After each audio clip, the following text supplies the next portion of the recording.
A entrevista com o ex-presidente Lula, eu e o Fred Lobão, que é o âncora jornalista da Rádio Difusora, fizemos por meio da Difusora essa entrevista na sexta-feira, quase uma hora de entrevista, e uma entrevista, eu recebi retorno de jornalistas de agências internacionais e também professores que eu tenho muito respeito de jornalismo, considerando essa uma entrevista histórica pelo conteúdo, sobretudo abordado, com o presidenciável a respeito do fato Amazônia. A maior parte da entrevista levou a ele questionamentos, né, e trouxe também posicionamentos dele a respeito dos problemas causados ou apontados na gestão Bolsonaro, mas também na gestão do PT.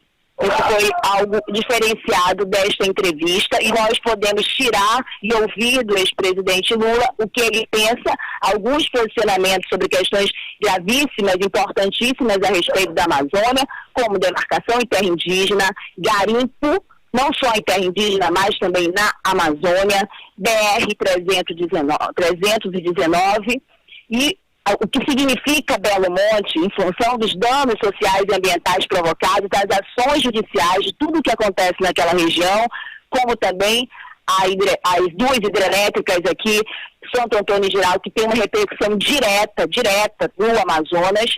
Então a gente ouviu tudo a respeito dele. Eu recomendo que as pessoas ouçam, porque há posicionamentos muito críticos, muito contundentes contra o presidente Bolsonaro, mas há também uma espécie de ausência dessa contundência em relação ao que há de polêmico no governo do PT. Um posicionamento, por exemplo, quando Marina Silva deu entrevista para a gente, ela disse, antes de decidir o que apoio eu vou dar, antes de perguntar de mim se eu apoio ou não o Lula ou outro candidato, é preciso saber o que eles estão oferecendo para a Amazônia como programa.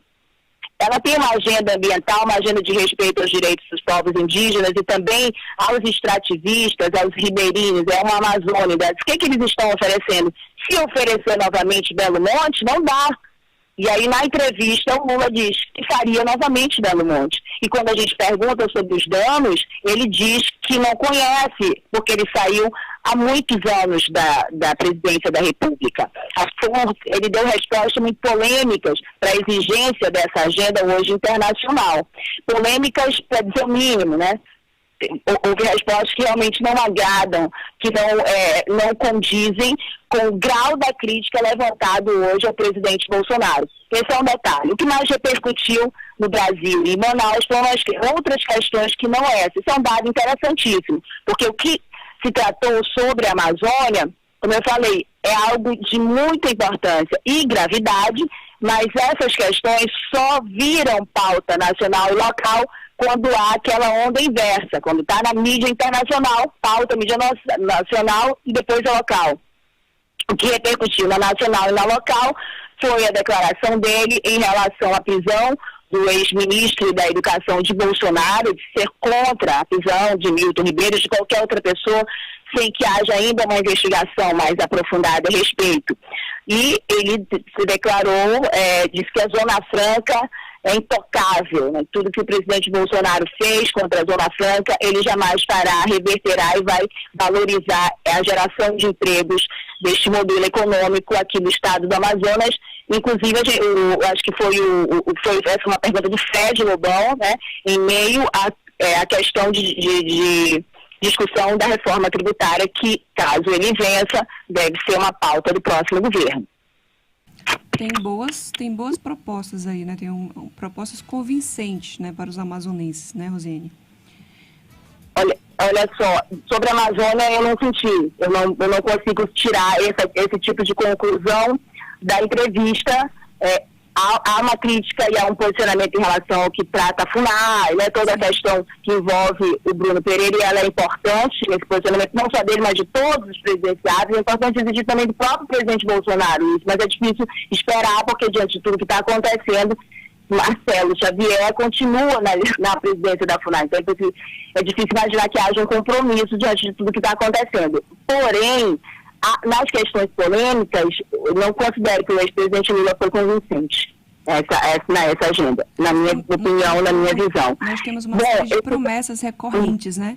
tanto do governo dele anterior, tanto o do Bolsonaro atual, nós temos promessas recorrentes como a BR-319. Estou me referindo a essas promessas que tentam convencer o amazonense, apenas nesse sentido. Olha, nesse sentido, ele diz que é favorável à BR-319, mas ela está no centro de uma polêmica por onde avança o desmatamento no sul do Amazonas. É uma obra extremamente delicada e o desmatamento, ele não é algo assim tão simples de entender que vai colocar alguém lá e vai vigiar e não vai acontecer. Mas, pelo contrário, né? Nós temos assim, farta demonstração na Amazônia do que apresenta só a expectativa de que haverá uma BR já representa uma série de invasões, de matamento, algo que infelizmente não é a pauta da mídia local e nacional, mas que há dados e realidades expostas, já muito claras. Eu queria, Jenny, só para encerrar, tomando mais um pouquinho de tempo, colocar que outra polêmica que foi acendida por ele, né, foi essa declaração do Sinésio, do presidente estadual do Amazonas, que ele é a favor de mineração e também de mineração em terra indígena, falou isso na Band News. O presidente Lula disse que não tinha conhecimento, entraria em contato com ele, isso acabou surgindo também muita repercussão dentro do PT. Inclusive, essa semana nós traremos o presidente estadual do PT, Sinésio Campos, para dar uma entrevista aqui na Band News também sobre essas questões. Eu queria falar a respeito do posicionamento dele em relação ao senador Omar Aziz, em relação a Eduardo Braga.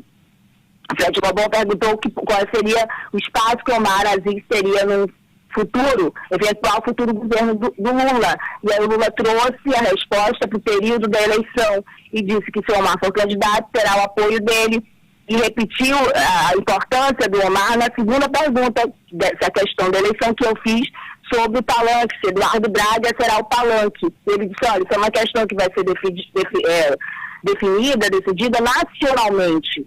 E o Omar terá sua importância também na escolha desse palanque estadual. Em resumo, ele falou isso. Qual é a minha interpretação? Ele dá um peso muito grande, uma proximidade muito grande da importância, né, essa ideia do que a gente já vinha falando, da importância do senador Omar Aziz nessa composição do PT local e também nacional, que a gente tem visto o PSD se aproximar em vários outros estados do PT. O senador Eduardo Braga, que foi ministro dele, que já teve uma série de outras relações muito mais próximas, até muito mais próximas do que o Omar, porque o PT tem um histórico de apoio com o Eduardo Braga e não tem esse histórico de apoio com o Omar Aziz. Quando o Omar disputou o governo, não teve apoio, o PT apoiou o Alfredo Nascimento, que aliás hoje apoia bolsonarista, né, de motociata, inclusive. O que acontece é que com o Eduardo Braga, a fala foi mais distanciada, veja, vai defender das definições e das alianças nacionais, uma composição de partidos que favoreça o PT, que tenha também a participação e a decisão que possa favorecer o Omar. Essa é a leitura da resposta. Ele, em relação a essas duas figuras políticas que são importantes, né, nesse jogo todo eleitoral aqui no Amazonas.